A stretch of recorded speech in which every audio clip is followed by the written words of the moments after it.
I love the Star Wars franchise, whether it's the visuals, the storytelling, the pageantry, or the characters. There's so many aspects of the franchise that have clicked with me ever since I was a kid. Hey guys, I'm X. I run Perspective Reports. Back on May 4th, 2025, we posted 2 short-form videos breaking down the 3 best and 3 worst business strategy decisions in the Star Wars franchise. So we decided to run it back.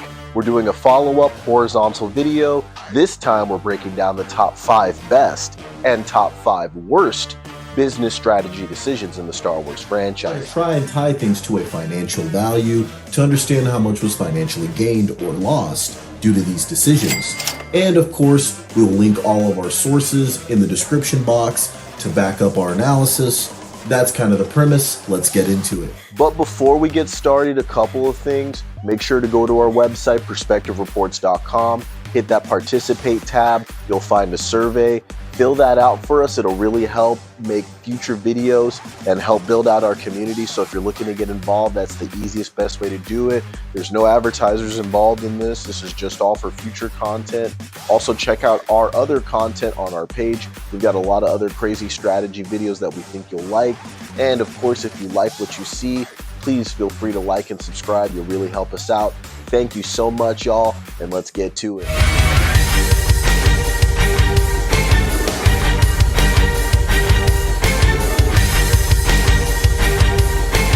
So in our original video, we put this as an honorable mention spot, and I noticed a commenter said it's strong enough to be in the top 3, and I actually agree with that. But, we gotta be different sometimes. So now with this expanded top 5 format, we can analyze the, at the time controversial, $4 billion and $50 million acquisition of LucasFilm by Disney, which from a longevity and cash injection for big projects perspective was kinda a no-brainer with hindsight, and especially monetarily. The ROI is already 3x, at least according to Disney, publicly saying that Star Wars has made them $12 billion according to this Hollywood Reporter article. Lucasfilm provides a value-adding business segment and an incredibly powerful, globally recognized IP perfectly suited for Disney's multi-platform strategy, including new films, Disney Plus content, theme park lands, and hopefully better thought out future Star Wars hotels. And stay tuned for that in our strategy section at the end. The big win for Disney, like George Lucas before, is merchandising, with games, books, comics, knives, shoes, costumes, and even makeup collections, oh my. The future is brighter for this acquisition, as George Lucas had exhausted the IP and new brainpower was and is still needed to guide the still evolving franchise. But at least, in a galaxy far, far away, you can rest assured that a certain mouse is still all about that cheddar. To reference our video short posted on May 4th, we put the Star Wars Holiday Special at #1 worst business decision in Star Wars franchise history, as it is almost universally regarded as a creative and critical disaster. This one-off TV special awkwardly mixed Star Wars characters with a 70s show variety format, and I'm guilty of that myself. Check out our Perspective Report show, but while it's seen as a significant misstep that misunderstood the brand and diluted its integrity early on, it has become legendary cult media for its poor quality and authentic retro vibes, rather than its intended purpose of keeping the franchise visible between films, which hold on to that point because it will be a key frame for the rest of the video. I personally feel people should cut this special some slack, since it came out in 1978, which is almost 50 years ago as of this posting. Everything was more camp and budget whimsy back then. Regardless, assigning a financial value to this loss, quote-unquote, is difficult, as a simple answer is to look at the budget, and according to the British Empire magazine, article originally published in paper form in 2009 stated the budget was $1 million. Also, this 5-company production involved 20th Century Fox, and the director was a dude who directed Elvis's 1968 comeback special. So things make so much more sense now. So we will take the easy way out this time and chalk the loss up to $1 million. But calculations shall appear in the future, you have been warned. And don't forget the keeping the franchise visible between movies thing either. Alright, a great topic. Star Wars animation has been a keystone effort in maintaining the excitement around the franchise while the movies were being made or on hiatus. Star Wars was originally a cultural event, not really meant to be a spin-off and sequel-generating monster like Star Trek. The space opera concept was taken seriously by George Lucas, who wanted to tell a harmonious story set in a bizarre backdrop. Other similar franchises, especially sci-fi, like Star Trek, tend to start on TV as it is a lower cost and less expectation on visual effects. However, George Lucas, like his contemporaries Steven Spielberg and James Cameron, wanted big effects and thought from a theatrical experience perspective. After all, Industrial Light and Magic was a George Lucas brainchild. Just look at E.T., Indiana Jones, Terminator, Titanic, and Avatar. Star Wars leaning into animation was a smart move by George Lucas even early on in the 1980s, with 2 shows in 1985, Droids and Ewoks. However, George Lucas and Genndy Tartakovsky, creator of Samurai Jack and Dexter's Laboratory, teamed up for the original 2003 Clone Wars series that I loved watching on Cartoon Network's old website as a child.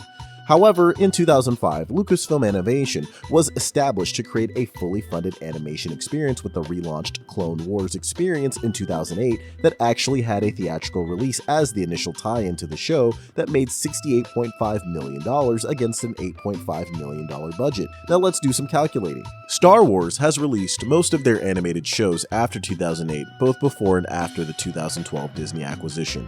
Shows that range from 2008's Clone Wars all the way to 2023's Young Jedi Adventures. Now quick switch back to calculation mode. I made a worksheet that plotted out the estimated budgets since 2008 spent on these animated shows with the help of Google and Google Gemini. That total estimate was $460 million over 18 years, 2008 through 2025. I used other gathered information on specific show time periods to make the linear range more believable, and specifically, I looked at 2014 through 2019 when Star Wars Rebels and Star Wars Resistance came out. This helped create more variety in the number range for us to do a high-low calculation by averaging and then doing a standard deviation on the created yearly cost column to get a high annual spend of $33 million and a low-end annual spend of $18 million annually since 2008. Those are the 2 options.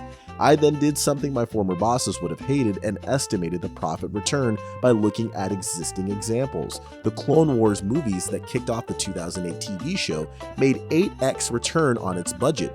So assuming the same for the high and low estimate, we multiply the high and low numbers by 8 and then again by 18 for the number of years between 2008 and 2025, and we come up with a potential financial return of $4.7 billion on the high end and $2.6 billion from animated TV shows over the last 18 years on the low end. Not bad, and considering the movies since Star Wars Force Awakens have made $5.9 billion at the box office, and on top of that, merchandise sales, that $12 billion Disney brags about makes a lot more sense. After acquiring Lucasfilm, Disney implemented an ambitious plan to release a new Star Wars film almost every year, alternating between saga episodes and standalone story films. This rapid pace is said to have diminished the event status of each release, and forced Star Wars content to compete with other Disney franchises like Marvel, instead of collaborating on how to stagger their competing IP for a healthy schedule and maximum impact, leading to the underperformance of movies like 2018's Solo, A Star Wars Story. Disney executives later acknowledged this strategy was too aggressive and scaled back the film release frequency. Putting a number on this strategy is tough, but Solo, A Star Wars Story needed to make $500 million to break even and $700 million at the box office to be a winner. It made $393 million globally. So we will count the loss to be at least $300 million from poor schedule maintenance.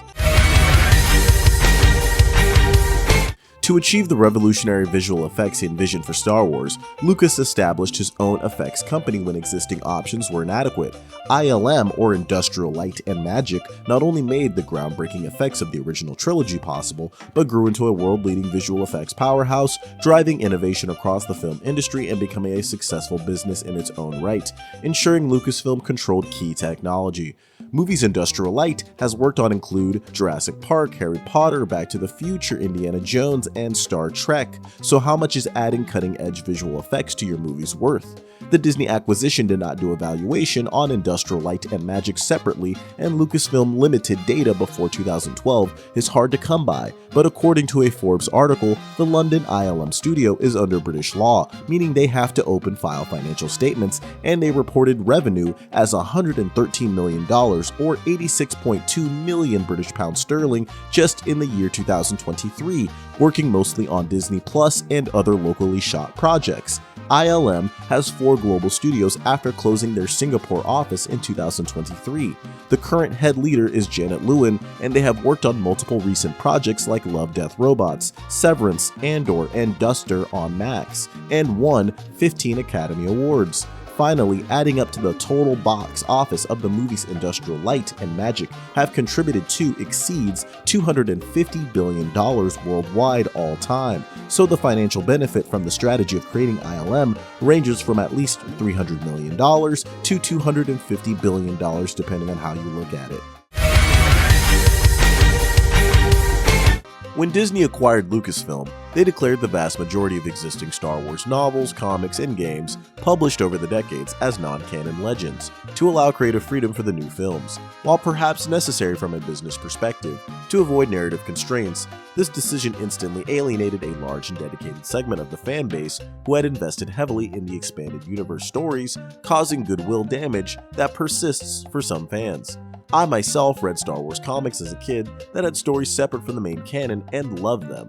I found an article from Comicron.com that spoke to how Star Wars comics was top 3 in sales from 1977 through 1980 when the first movies came out.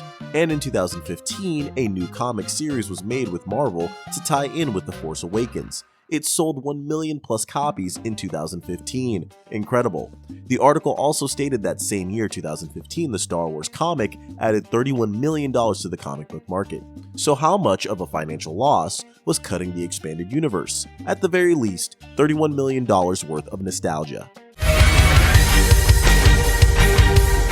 Disney's creation of Star Wars Galaxy's Edge at both Walt Disney World and Disneyland represented a massive capital investment, reportedly around $1 billion per land. These immersive lands allowed fans to step directly into the Star Wars universe, offering unique attractions, merchandise, and experiences. This strategy has happened multiple times over the decades, dating back to 1987 with Star Tours, and in the late 90s with Star Wars Weekends, both at Disney World. The in-person experience deepens fan engagement, creates premium tourism, and drives revenue through park attendance, merchandise, and food and beverage sales. Like the Wizarding World of Harry Potter, the immersive nature and rabid fan base make this a no-brainer. However, I believe Disney has not gone big enough on Star Wars theme park attractions. After all, the Wizarding World of Harry Potter at Universal has a bigger size. And the hotel experience, while widely praised, launched into a tough market and with an ill-fitting concept considering the average price point consumer of Disneyland. We will revisit this in our strategy recommendation section. Disney made a record $34 billion in 2024 just in their theme park division. Certainly not all driven by Star Wars, but Galaxy's Edge opened in 2019, so the general lift is undeniable graphically. Star Wars video games at their best deliver rich experiences, from space combat to profound narrative adventures, with Knights of the Old Republic being a perfect example. This work is celebrated for its exceptional storytelling with memorable characters like Bastila Shan, encountered on the planet-level Taurus, and define new lore while earning an outstanding 93 out of 100 Metacritic PC score. However, detrimental business strategies have also impacted the franchise, most notably EA's 10-year exclusive licensing deal. Criticized for limited output and underutilization of the IP's diverse genre potential, a major flashpoint under EA was Star Wars Battlefront 2's aggressive pay-to-win monetization at launch, causing strong backlash, while rushing other games to market also led to dissatisfaction. Also, LucasArts, Lucasfilm's game division, who published LEGO Star Wars and Force Unleashed, saw a decline with project cancellations and a struggle to consistently deliver hits, culminating in its closure as a primary development studio post-Disney acquisition. Despite these challenges, the Star Wars IP has grossed over $3 billion from video games, highlighting its immense potential for even greater success with more consistent, high-quality releases. We have reached the pinnacle, and this one I believe is the no-brainer option for number one. George Lucas retaining merchandising and sequel rights to the original series. Facing skepticism from 20th Century Fox about the original film's prospects, George Lucas negotiated a deal where he took a lower directing fee, $150,000 instead of $500,000, in exchange for retaining the rights to sequels and, crucially, all merchandise. This decision proved monumental, as Star Wars merchandise became unexpectedly successful, generating billions over the decades and providing Lucas the foundation for his independent empire. This is often considered one of the smartest deals in entertainment history, and it ended with a check from Disney worth $4 billion with George Lucas's name on it. Following the conclusion of The Rise of Skywalker, a notable period of uncertainty surrounded the future of key sequel trilogy protagonists Rey, Finn, and Poe, leading to a perception of their sidelining.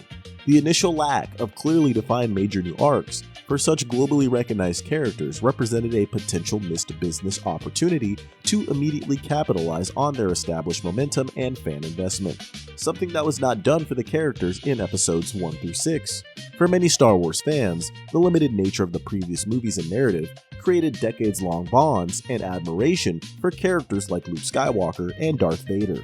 Why was this not attempted for these new characters, especially Kylo Ren? This underdevelopment led to questions about the broader narrative direction for this new generation of heroes, and even criticism being sent towards Kathleen Kennedy. Typically, successful franchises move swiftly to expand upon popular new characters with further installments, games, TV shows, or even a theme park ride, a strategy that seemed delayed here. However, LucasFilm has since, as of May 2025, announced a new film centered on Rey's efforts to build a new Jedi Order and new novels exploring Finn's path, signaling a developing plan for these characters. Nevertheless, the initial perceived quiet period highlighted the challenges in sustaining narrative continuity and creating new faces for the Star Wars franchise. We will chalk the lost value on this strategy to be about as much as strong linear narrative with a good marketing plan is worth, so probably millions.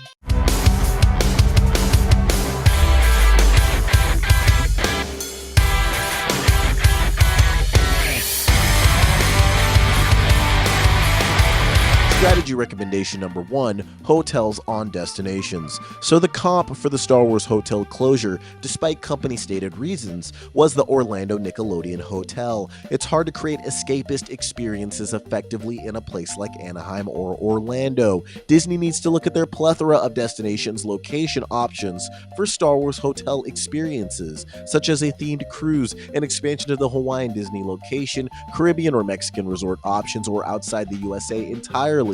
You need to connect the access of consistent stream of spend-fit customers, escapist vacation first experience, and responsibly use Disney magic. Strategy recommendation 2, video games. Fortnite is best in class in delivering an immersive multi-world experience that allows for various play types. Star Wars has an IP that could do this on their own and even host previously released characters and gameplay on a similar Fortnite-like platform. Also, similar to the SpongeBob franchise, I don't know why the assets of the games are not updated and pooled to a database so that game development, whether in-house or outsourced, can more easily be streamlined versus building from the ground up.